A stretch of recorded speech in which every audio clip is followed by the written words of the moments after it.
রাত 12টা 50-এর ফ্লাইটে মালয়েশিয়া যাচ্ছি। আমার নভেম্বর তার শিবের দ্বিতীয়বার রায়হানকে দেখতে যাচ্ছি।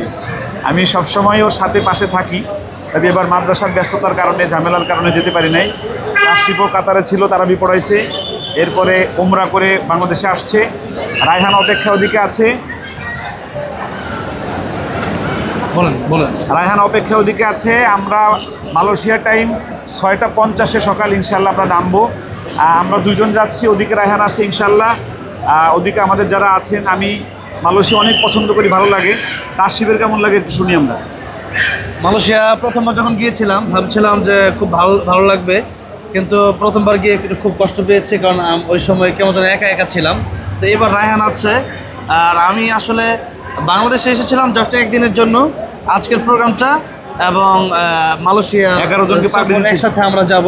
11 জনকে পাগড়ি দিতে আসছি। হ্যাঁ, আমরা পাগড়ি দিয়েছি আলহামদুলিল্লাহ। আমরা মাগরিবের আগে অনুষ্ঠান শেষ করে ইফতার করে আমরা এয়ারপোর্টে এসেছি, এবং খুবই ভালো লাগছে যে দীর্ঘদিন পর মালয়েশিয়াতে রায়হানের সাথে আমাদের দেখা হচ্ছে, এবং আমাদের একসাথে তারাবিও পড়ানো হবে ইনশাল্লাহ, এবং বেশ কিছু প্রোগ্রাম হবে ইনশাল্লাহ। 23 সমাগম আমরা মালয়েশিয়া ইউনিভার্সিটিতে আমাদের দাওয়াত করেছে। ওইখানে আমাদের যারা ছাত্ররা আছেন 2000 স্টুডেন্ট থাকবে বিভিন্ন পৃথিবীর 100 দেশের। ওইখানে ইনশাল্লাহ আমি রায়হান তাসিফ থাকবো। আপনারা ওখানে আসবেন, দেখা হবে ইনশাল্লাহ। ইনশাল্লাহ আমরা এখন আর কথা বাড়াবো না। আমাদের সাথে আমাদের বিদায় দিচ্ছে আমাদের সোহাইব ভাই, আমাদের আবু সাইদ ভাই, আমাদের খায়রুল উস্তাদ, এবং আমাদের প্রিয় মহব্বতের ভালোবাসার আব্দুল লতিফ সাহেব, আমাদের বাজারের ভাইরা। তো সব শেষে এখন আমাদের ঢুকতে হবে, সময় খুবই অল্প। আপনাদের কাছে দোয়া চাই। আমরা ইনশাল্লাহ ফজরের সময় মালয়েশিয়া থাকবো, ফজরের সময় মালয়েশিয়া থাকবো ইনশাল্লাহ।